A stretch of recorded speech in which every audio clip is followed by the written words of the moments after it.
Demand respect, Grimly. You have to earn it. And speaking of demands...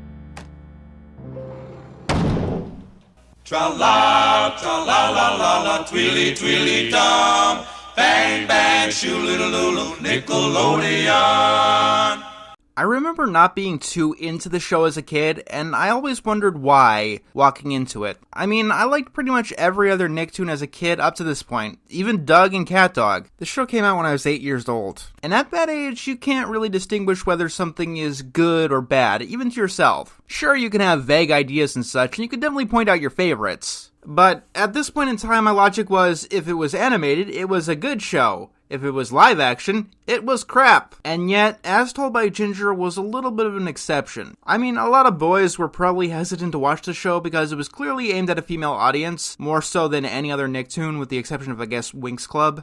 But then again, I did watch shows like the Powerpuff Girls back then, so I didn't know if it would have been too alien to me to watch this show. Watching it again as an adult, though, I think I can understand why this one didn't and doesn't resonate with me as it does with some people. And I have to start with the most obvious problem. I know that I've probably been repeating myself on this, but it needs to be said. I do not like the Klasky Csupo art style, and quite honestly, this is their worst effort. Period. It is the worst designed Klasky Csupo animation. The show looks god-awful because of these character designs. Every single character design is uncanny as hell. Remember, girls, if you use lipstick even once in your life, your mouth will descend to the bottom of your chin, and then they'll balloon and you'll look like a fish for the rest of your life. See what happened to Dodie? The necks are too long. The heads look like potatoes, if the characters are lucky. Everyone looks like they're suffering from an allergic reaction. The eyes are too small, and the way that they do lashes makes each character look like they're in a perpetual state of horror. Even characters doing something as mundane as eating popcorn looks so bad that I need to turn my eyes away because it just looks so jarring. I heard behind the scenes that they had a bunch of concept designs for Ginger and the other characters. Some of them were rejected for being quote-unquote too pretty, and others were rejected for being too ugly. God, I do not want to know what uglier than this looks like. Let's just say that they badly missed the mark on a good in-between here. However, it has been said that a show with bad writing can't save a show with good animation, but vice versa, a show with bad animation can be saved by good writing. And I suppose that with As Told by Ginger, we have a fairly good case study here. Because this show has a Hey Arnold reputation of each episode being some of the best storytelling in terms of animation, tackling exceptionally difficult topics. So, is this reputation earned?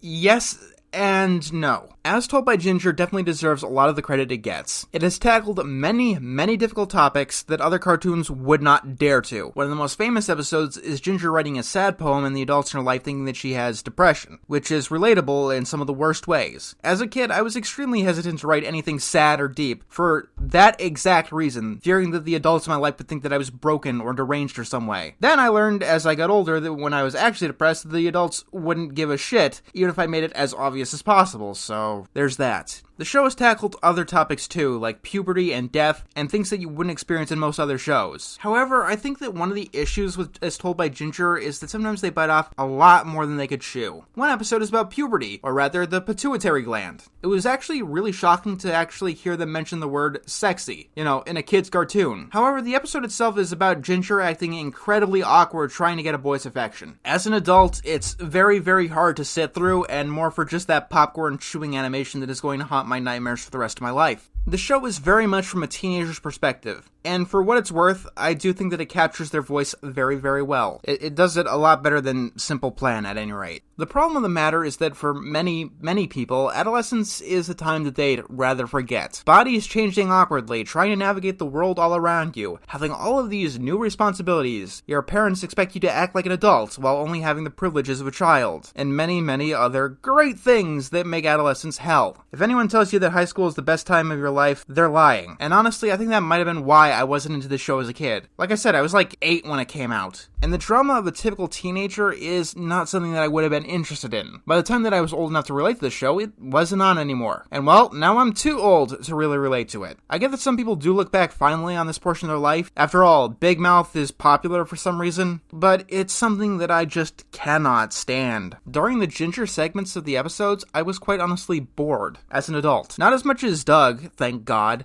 but typical teenager doesn't really do much in terms of a character for me. And that's the best way to describe Ginger. Has crush, has friends, tries to get good grades, generally quite unpopular, wants to be popular. Rinse repeat, you will see this on every single Disney Channel sitcom forever. And I think that's my main problem here. The stories and the concepts they pick are unique and incredibly daring, but the characters, not so much. I mean, Hey Arnold had a pretty boring main character, but the other characters were able to shine. And when it comes down to it, I would rather watch unique and sparkling personalities go through mundane scenarios than mundane characters going through unique and sparkling scenarios. The characters in Ginger's life range from forgettable to downright despicable. I can barely remember Macy's name. I don't know why she's in the show at all. Now, I haven't seen every single episode, but from what I have seen, she has contributed nothing whatsoever, but jokes about being nasally and having allergies. And I've seen that before. And then there's Dodie. Dodie is the worst. The fact that I may have to change the Craig to the Dodie. Dodie has nothing redeemable about her whatsoever. Seriously, she might take the crown from Craig as a friend who has nothing to offer and is just a parasitic drain on the lives of everyone around them. Yes, Dodie, it's a great idea for your career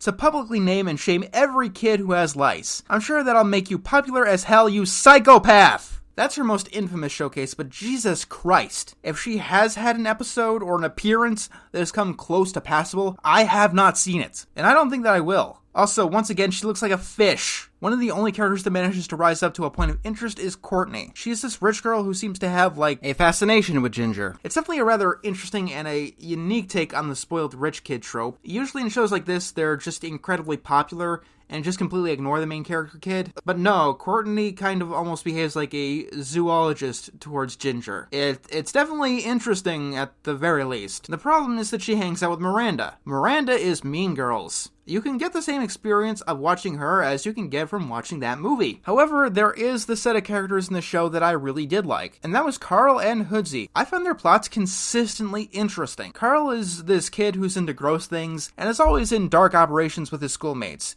Usually Blake, doing things like high school negotiations. It feels like a more serious version of the kids next door. And it takes me back to my initial point. Carl and his stories are what you'd see in any other Nicktoon at the time. Meanwhile, Ginger and her stories are taking all these huge chances. However, because Carl is an interesting character, I'm so much more invested in his stories than I am in Ginger, despite her taking on stories that I will say again are very much commendable. It seems to be a trap that these shows keep falling into. First Doug, then Hey Arnold, and now Ginger. Remember, making the everyman or every teen or whatever does not mean to make the character relatable to literally every single person. What'll happen there is that you'll end up removing any sense of an actual personality. You won't have a character. You'll have the lowest common denominator, because this is what lowest common denominator actually means. Remember, Homer Simpson was originally designed to be an everyman, and he still kind of is. But even in his early seasons when he wasn't stupid as hell and incredibly violent, you could understand his personality, and it set him apart from every other cartoon father everyman. I understand that Homer Simpson was originally meant to be subversive, so it might be a bad example. Hank Hill is another everyman who manages to hold his own as a character. I mean, he's meant to be the relatable guy, but you know plenty of things about him that are unique to him. There are things about the character that you can remember right off the bat after watching only a few episodes of King of the Hill. When it comes to Ginger, though, I barely remember anything about her, and I don't think I've seen one thing that isn't a part of every other teenage girl that I've seen in every other piece of media ever. And this is a major problem, especially when you want to do a show about heavy-duty subject matter. It's not that they tackle the topics with disrespect or anything like that. The actual issues they go through are portrayed quite well, but doing it so stoically can make it hard to really pay attention. It's clearly another show in the camp of I respect it a lot more than I like it, because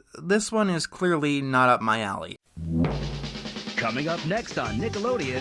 Odd parents, fairly odd parents. You bet you live when you haven't hid with fairly odd parents. Yeah, right. It's not too sweet. It's refreshing, crisp and neat. Canada Dry Ginger Ale. It's not too sweet. It's not too sweet. I repeat, it's not too sweet. Canada Dry cools your thirst. It's a taste that can't be beat. It's not too sweet.